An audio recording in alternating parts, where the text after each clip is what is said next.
पुढच्या निवडणुकांमध्ये सुद्धा आमच्या पक्षाला जास्त चांगलं यश मिळावं म्हणून आम्ही सगळे प्रयत्न करणार आहोत। तुम्हाला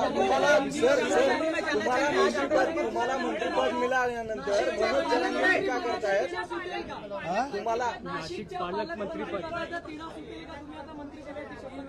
हे पहा, मंत्रिपद त्याची शपथ देणं, मंत्रिमंडळात घेणं, खातं देणं, आणखीन काही जबाबदारी देणं ही सर्वस्वी मुख्यमंत्री आणि मग उपमुख्यमंत्र्यांच्या सल्ल्याने हे सगळे निर्णय घेतले जातात।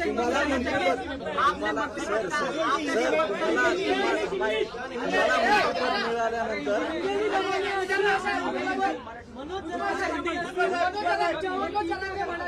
जरांगे तुमच्या मंत्रिपदाच्या शपथविधीवरती असं म्हणाले की दादांनी सर्वात मोठी चूक केली आहे की भुजबळ साहेबांना मंत्रिपद देऊ।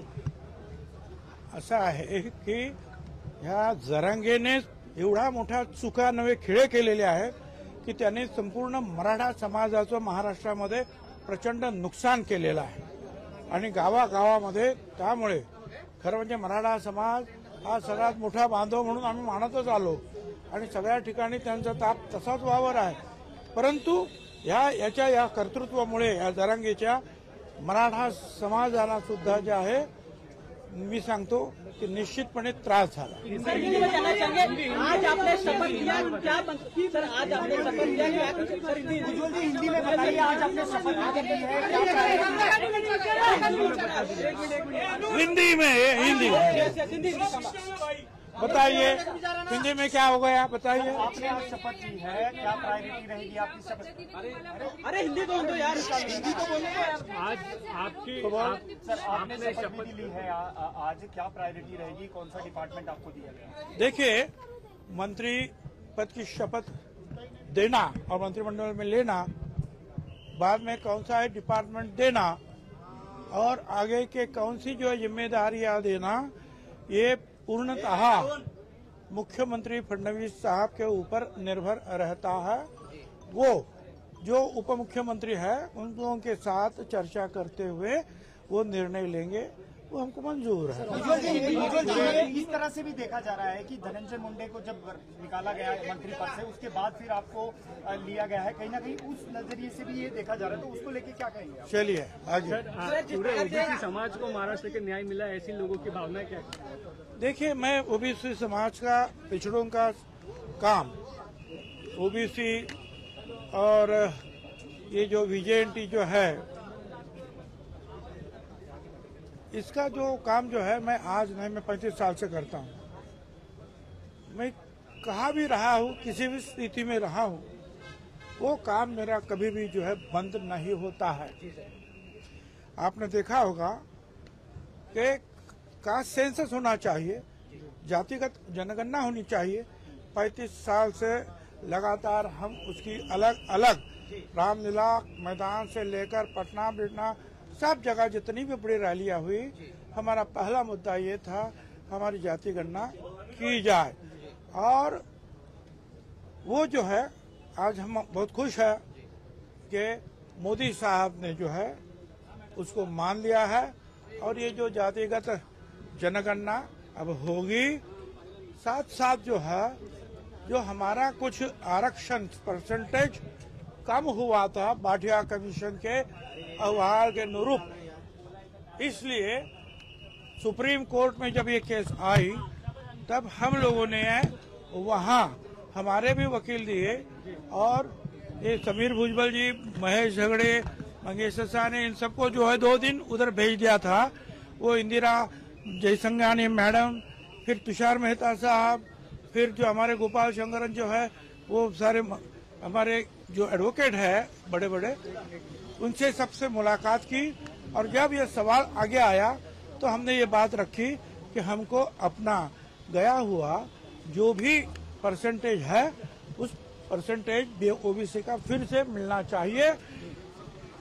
जो है हमारे न्यायमूर्ति महोदय साहब ने सबको पूछा, बोलिए इसके ऊपर कोई बोलना है कुछ, और सभी ने जो है हमारे कहने के ऊपर जो है सहमति दी और फिर ये निर्णय हुआ कि हमको पहले जैसा आरक्षण ओबीसी को महाराष्ट्र में मिलेगा।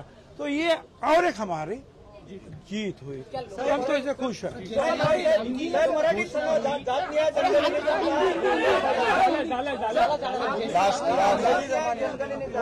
ओबीसी आणि बाकीच्या गोष्टीवर काय ते सांगा। लास्ट प्रश्न अंजली दमानी तुमच्यावर टीका करतात जात न्याय जनगणनेचा। जात निहाय ऐकून घ्या, जात निहाय जनगणना ही याच्यासाठी आवश्यक होती। 35 वर्ष आम्ही मागतोय ते, कारण काही द्यायचं झालं ओबीसी आणि भटक्या विमुक्तांना तर लोक कोर्टात जायचे बाकीचे लोक, आणि मग कोर्ट विचारायचं की तुमचा किती आकडा आहे, तुम्ही किती लोक आहात, आणि तो डाटा काय आमच्याकडे नव्हता। 1931चा डाटा आपण घ्यावा असं म्हणायचो, पण कोर्टात सगळं प्रकरण जायचं। म्हणून समीर भुजबळ खासदार असतानाच आम्ही प्रयत्न केले, सुप्रीम कोर्टात सुद्धा गेलो। त्यावेळेला खासदार समीर भुजबळांनी ज्यावेळेला आवाज उठवला त्यावेळेला स्वर्गीय गोपीनाथराव मुंडे असतील, लालू प्रसाद यादव, मायावतीजी, हनुमंतयाजी काँग्रेसचे, पवार साहेब या सगळ्यांनी मदत केली। परंतु प्रणब मुखर्जी यांनी जाहीर केलेली जातगणना ही सेन्सस कमिशनरकडून झाली नाही, त्याच्यामुळे तिला जास्ती काही किंमत उरली नाही। ही जातगणना याच्यासाठी पाहिजे आहे, एक आरक्षण हा एक मुद्दा आहेच, पण त्याहीपेक्षा महत्वाचं आमचं हे आहे, कारण ह्या ज्याप्रमाणे दलित समाजाला भारत सरकार आणि राज्य सरकारकडून वेगळा निधी आहे, आदिवासी समाजाला भारत सरकार आणि राज्य सरकारकडून वेगळा निधी आहे। आमची जी मागणी होती त्यानुसार पहिल्यांदा लोकसभेच्या ज्या सभापती अध्यक्ष झाल्या त्यांच्या अध्यक्षतेखाली त्या अगोदर एक समिती 16 खासदारांची नेमली। त्यांनी सांगितलं परिस्थिती ओबीसीची वाईट आहे, त्यांना मदत करायला पाहिजे, परंतु आमच्याकडे डाटा नाही।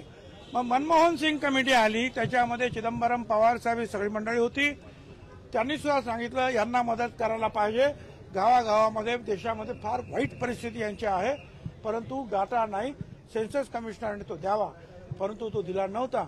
जातगणनेमुळे ज्याप्रमाणे आरक्षणाचा प्रश्न सुटेल त्याहीपेक्षा महत्वाचा हा जो जास्तीत जास्त फंड्स जो आहे भारत सरकार आणि राज्य सरकार यांच्याकडून मिळेल, त्यामुळे गावागावामध्ये असलेला गोरगरीब भटका विमुक्त असेल, आमचा ओबीसी समाज असेल, ज्यांना घरं नाहीत, ज्यांची आरोग्याची परिस्थिती चांगली नाही, शिक्षणापासून वंचित आहेत, ज्या महिला अजूनही कष्टाचं काम करतात, या सगळ्यांना ह्या फंड्स मिळाल्यामुळे जसा दलित समाजाला आणि आदिवासी समाजाला उपयोग होतो तसा उपयोग जो आहे संपूर्ण भटका विमुक्त आणि ओबीसी समाजाला होणार, म्हणून जातगणना महत्वाची आहे।